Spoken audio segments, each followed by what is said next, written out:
महाशिवरात्रि पर निबंध। महाशिवरात्रि एक ऐसा महान पर्व है जिसे समस्त भारतीय बड़े ही हर्षोल्लास से मनाते हैं। कहा जाता है कि शिवरात्रि के दिन भगवान शिव का माता पार्वती जी के संग विवाह हुआ था और तब से इस दिन को महाशिवरात्रि के नाम से जाना जाने लगा। इस दिन भक्तजन अपनी श्रद्धा अनुसार निराहार रहकर उपवास करते हैं, मंदिरों में भव्य आयोजन कर पूजा अर्चना करना आदि करते हैं। इस दिन सारा दिन उपवास करके बाद सायंकाल में सभी भगवान शिव की पूजा करने के पश्चात फलाहार कर उपवास को खोलते हैं। वेद पुराणों में इस दिन को लेकर व्याख्या की गई है और बहुत सारे अलग अलग इस दिन को लेकर मान्यता बताई गई है। महाशिवरात्रि का महत्व। महाशिवरात्रि के दिन शिव मंदिर को बहुत अच्छी तरह से सजाया जाता है।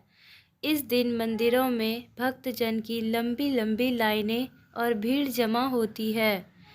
महाशिवरात्रि के दिन सभी भक्त व्रत उपवास करते हैं और फल फूल बेलपत्र भांग धतूरा बेर इत्यादि से पूजा अर्चना करते हैं। तत्पश्चात सायंकाल में फलाहार करते हैं। सुबह प्रातःकाल फिर पूजा कर अपना व्रत भोजन करके तोड़ते हैं। यह सब करना बहुत ही लाभदायक माना जाता है। महाशिवरात्रि के दिन गंगा स्नान का भी बहुत महत्व है। कहा जाता है कि इस दिन फाल्गुन मास के कृष्ण पक्ष की त्रयोदशी तिथि को ही गंगा माता का पृथ्वी पर अवतरण हुआ था और उनके बैग को संभालने के लिए शिव जी ने उन्हें अपनी जटाओं में धारण कर धीरे धीरे पृथ्वी पर डाला। इसीलिए इस दिन गंगा स्नान का भी महत्व है। कहा जाता है कि इस दिन नवविवाहित जोड़ों को शिव पार्वती का रूप धारण करके उनका शिवरात्रि के दिन पूजा किया जाता है और उनका पुनः विवाह कराया जाता है। इस दिन भगवान शिव और पार्वती जी का विवाह हुआ था। इसीलिए ऐसी मान्यता है कि नवविवाहित जोड़ों का विवाह करने से उनका संबंध भी भगवान शिव पार्वती के जितना मजबूत हो जाता है। शिवरात्रि के दिन नवविवाहित जोड़ों से ही शिवलिंग की पूजा कराई जाती है और कलवे से भगवान शिव और पार्वती जी की मूर्ति को बांधा जाता है। कहते हैं ऐसा करने से उनके भी संबंध बने रहते हैं।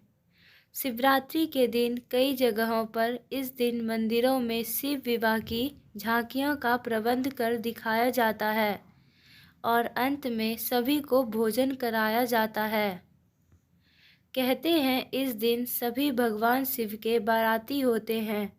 सभी को भोजन करना मतलब भगवान शिव के व्रत में शामिल हुए लोगों को भोजन करना है। इस दिन गंगा स्नान का भी बहुत महत्व है। महाशिवरात्रि पर पौराणिक कथा। शिवरात्रि जो पहले केवल शिवरात्रि के नाम से ही व्याख्याता था, वो कैसे महाशिवरात्रि के नाम से जाना जाने लगा, आइए जानते हैं। कहते हैं इस दिन फाल्गुन मास के कृष्ण पक्ष की त्रयोदशी तिथि को ही ऋषि मार्कंडेय जी ने अपनी अकस्मात अल्पायु की मृत्यु की भी इस दिन महामृत्युंजय मंत्र की सहायता से टाला था। इस मंत्र को महामृत्युंजय मंत्र नाम महादेव ने ही दिया था। एक और पौराणिक कथा है जिसके अनुसार इस दिन को केवल शिवरात्रि के नाम से ही जाना जाता था। कहते हैं कि चंद्रमा जो कि दक्ष प्रजापति का जमाता था, इनकी 2 पत्नी थी, किंतु वह केवल एक पुत्री से प्रेम करते थे और दूसरी से नहीं। दक्ष को जब यह बात पता चली तो क्रोधवश उन्होंने चंद्रमा को श्राप दे दिया कि तू क्षय हो जाएगा। किंतु यदि चंद्रमा क्षय हो जाते हैं तो संसार का संतुलन बिगड़ जाता है। इसीलिए सभी ऋषि मार्कंडेय के पास गए और उनसे इस श्राप से बचने के लिए महामृत्युंजय मंत्र मांगकर और फिर उसका जप करने लगे, जिससे वह महादेव स्वयं प्रकट हो गए।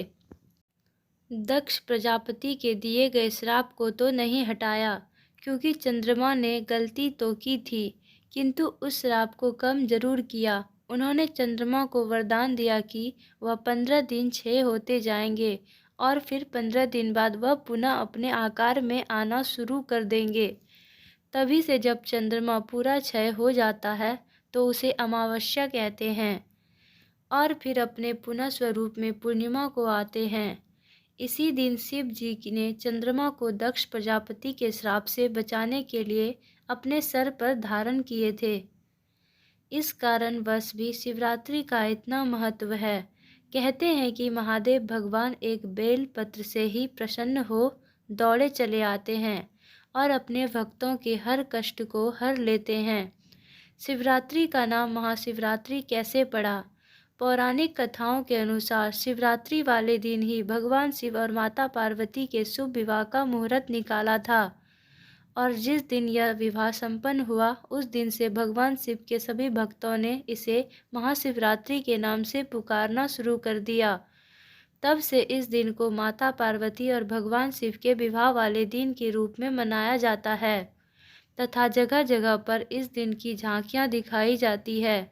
जैसा कि हम सब जानते हैं, हमारे हिंदू समाज में 33 करोड़ देवी देवता हैं, जिसमें से भगवान शिव की अपनी एक अलग ही मान्यता है, क्योंकि भगवान शिव जो एक वैराग्य धारणा करने वाले, हमेशा वनों में रहने वाले थे, जिनका विवाह हिमामन की पुत्री पार्वती जी के संग संपन्न हुआ था। इनके कई सारे नाम हैं, जैसे त्रिलोकपति, भोलेनाथ, शंकर, शिव, चंद्रशेखर, त्रिनेत्रधारी, पशुपति, महाकाल आदि ऐसे कई नाम हैं। यह सभी देवताओं के भांति स्वर्ण आभूषण आदि धारण नहीं करते थे। वह गले में रुद्राक्ष की माला को धारण करते थे, कान में बिच्छू के कुंडल पहनते हैं, देह पर भस्म लगाते हैं और सिर पर चंद्रमा धारण किया और जटा से गंगा मैया है। यह एक ऐसा देवता है जो कि अपने भक्तों के संग धरती पर ही निवास करते हैं। यह सब बातें भगवान शिव को अन्य देवी देवताओं से अलग बना देते हैं। भगवान शिव को भोलेनाथ के नाम से भी जाना जाता है, जो कई बार भक्तों के अनजाने में किए गए पूजा अर्चना को भी स्वीकार कर उसका फल देते हैं। जैसे आप सभी भली भांति चित्रभानु शिकारी के कथा से परिचित होंगे, जिसने अनजाने में ही शिवरात्रि के दिन शिवलिंग पर बेलपत्र गिरा दिया था।